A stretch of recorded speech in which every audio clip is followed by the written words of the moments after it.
¿Qué tal a todos los que escuchan o que ven, mejor dicho, este canal de YouTube que se ha dado en llamar Agrupación Peronista Hugo del Carril, que no solamente es, vamos a decir, partidario, sino que para todo público, compañeros, no compañeros, amigos, amigas, que quieran un poquito tener algún datito más sobre diversas cuestiones, sean de historia, sean de análisis histórico, sean de otro tipo de análisis económicos o lo que sea.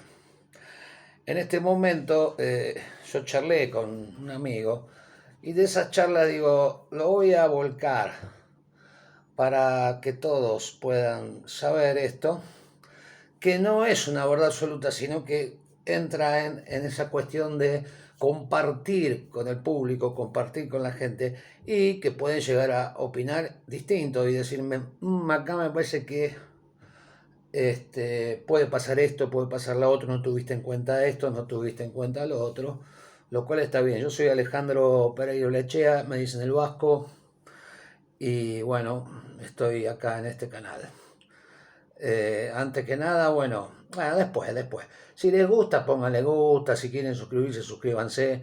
Este canal lo dejé hace un tiempo atrás, pandemia de por medio, etcétera. Pero lo vamos a empezar a continuar con temas muy interesantes. Van a ver que les va a gustar.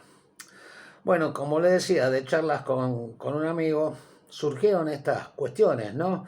Primero, él me da una semblanza así de todo lo que pasó con YPF, pero no es el tema. Digo, fíjate vos, claro, el primero que participó estatalmente en YPF fue el gobierno Figueroa Alcorta, ¿no?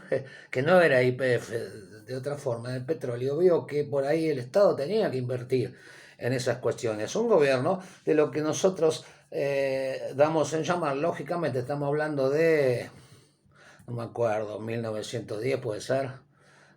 Figueroa Alcorta estaba cuando vino la infanta Isabel, era él, o era Quintana, o no sé, pero por ahí, lo que llamamos el régimen, qué sé yo, conservador, que venía en la década de los 80, la élite agroexportadora que había hecho del país realmente una potencia económica, no un desarrollo económico, no un país desarrollado, pero sí de gran crecimiento, de gran Producto Bruto interno, no repartido, pero bueno, prebendario del Imperio Británico que compraba nuestras eh, materias primas del campo. También empezaba a venir inmigración, les voy dando ese dato, con también sustitución de importaciones mismas promocionadas por el mismo Imperio Británico en función que su tecnología avanzaba y no estaba dispuesto a hacer cerveza, gráfica y otro tipo, incluso textiles, que fue lo primero que importamos, pero en ese momento ya el imperio, su tecnología, su revolución industrial era mayor.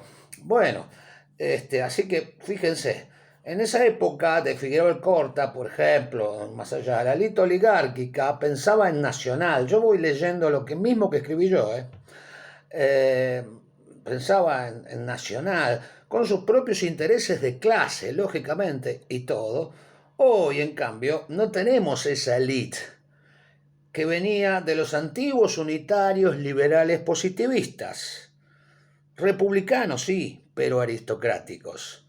En general, los unitarios y los federales, post-Rosas, digo yo, y antes también, porque Dorrego podríamos decirlo como ese tipo de federales, no tan hispanistas, sino más de la línea liberal positivista que venía de Francia, Inglaterra, etcétera, coincidían con los unitarios en esa ideología, ¿no? Europeísta que se erguía sobre todo el mundo, anticlericales, muy en general, o no, pero liberales en todo tipo de cuestiones.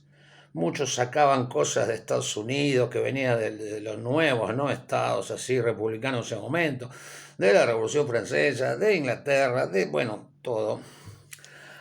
Decía que eran todos liberales positivistas. Sin embargo, los unitarios en general, todo esto generalidades, eran más aristocráticos, no creían en la democracia completa, al menos en estos tiempos, ¿no? Con el gauchaje, los mestizos, los indios, eran bastante despreciativos de la hispanidad de la cual nosotros veníamos, etcétera. Eran bastante despreciativos de toda esa cultura que se erguía ahí.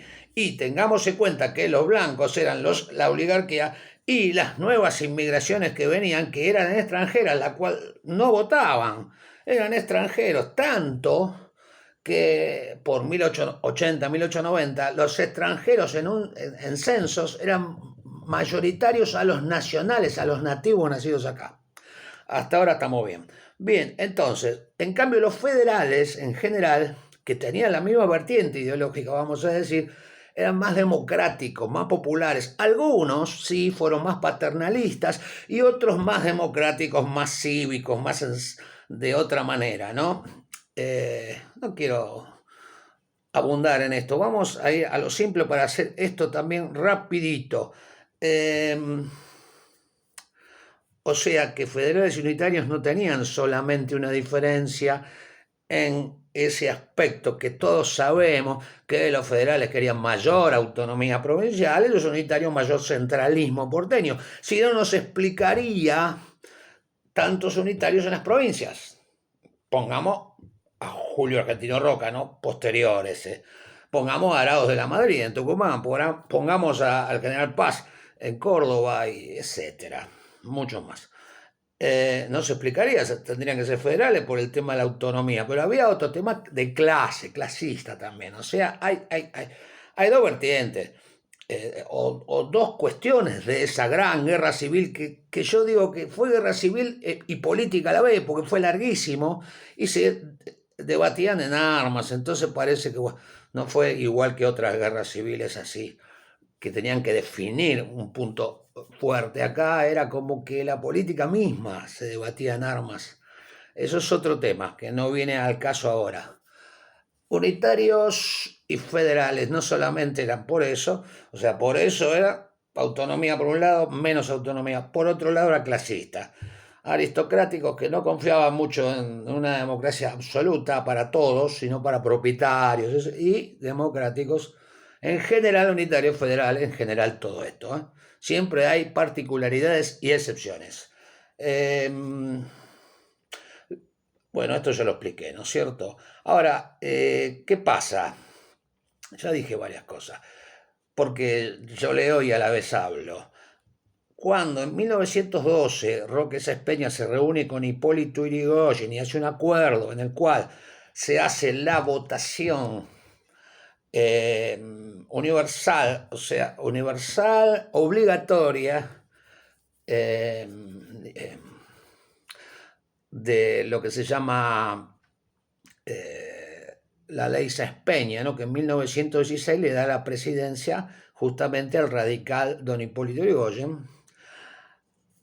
¿Por qué obligatorio? Si hay otras naciones democráticas que no es obligatorio, por ejemplo Estados Unidos, ¿no es cierto? Por ejemplo, el obligatorio funciona que el obligatorio es lógico que un país que tiene dos clases, la clase media es menor, porque son extranjeros encima, y ya estaba siendo fuerte, pero eran extranjeros. Entonces acá pongo muy claramente, digo, en un país donde hay dos clases y la clase media es menor y encima es extranjera, no hay ley que valga. Esas épocas eran las de los habitantes de la Argentina, mayormente inmigrantes, sin derecho a voto, y menor los nativos. Y entre los nativos estaban los ricos y los pobres mestizos, alguno indígena, qué sé yo, en general. Y los ricos, bueno, era la blanquitud, que también estaba mezcladolis, vamos a decir la verdad. Pero bueno, era la oligarquía, la élite, ¿no? Bien. La inmigración poco a poco empezaba la clase media. ¿Por qué? Por sustitución de importaciones, que no fueron una gran... ¡Ah, qué grande la liberación nacional en contra del colonialismo! No, la misma Gran Bretaña, que era nuestra, digamos, gran metrópoli de comercio, de industria, de todo, no dominaba, éramos neocolonia. Quería que acá se hagan nuevas cosas porque su industria iba tecnológicamente superándose y ya no estaban dispuestos a ¿qué? Darnos qué, cerveza, la gráfica, lo textil que fue al principio sí, pero en ese momento no, ya venía los hierro, querían darnos a ellos y no perdamos tiempo con eso porque ya esto no va más, que lo hagan ellos, viejo. Bueno, ahí fue la inmigración, empezaron a venir capitalistas, extranjeros, europeos y gente muy pobre de Europa, desesperada. Entonces ahí se dan las dos andariveles, viene el capitalista europeo, digo europeo, de todos lados, pero vamos a centrarnos, y obreros, ¿no es cierto? Y mano de obra, mano de obra. Entonces la inmigración, todo esto es generalidades, ¿no? Se divide en que en esas épocas, estamos hablando de 1860, 70, 80, 90, 1900, 1910, toda esa época donde fue el gran boom. ¿En qué se divide? Y se divide en los capitalistas inmigrantes que vienen para hacer negocio acá y la gran masa desesperada. ¿Qué pasa en ese momento? ¿Qué empieza a ocurrir? No votaba ninguno de ellos, ninguno. Entonces sigue el andarivel institucional en manos de los nativos. Y los nativos seguimos viendo que son los gauchos pobres, vamos a decir gauchos, vamos a decir lo que sea, el orillero y la oligarquía rica, terrateniente, ¿no es cierto? Bien, yo no sé si esto, ya van 11 minutos, sí, esto lo vamos a seguir ahora, en otro video, para que no se haga largo, pero tiene que ver este para que el otro lo entienda, ¿no? Bueno, bienvenidos a nuestro canal que empieza a retomarse, hace unos años que lo dejamos atrás. Espero que les vaya a gustar. No tengo las letritas todavía, no tengo esa tecnología, pero tengo cuestiones que son interesantes para que escuchen y para que reflexionen. Y creo que les va a gustar. Creo que es lindo. Creo que es lindo. Al que le guste, al que no le guste, no le gusta. Eh, si te gusta, te gusta. No te gusta, no te gusta. Bueno, suscríbete.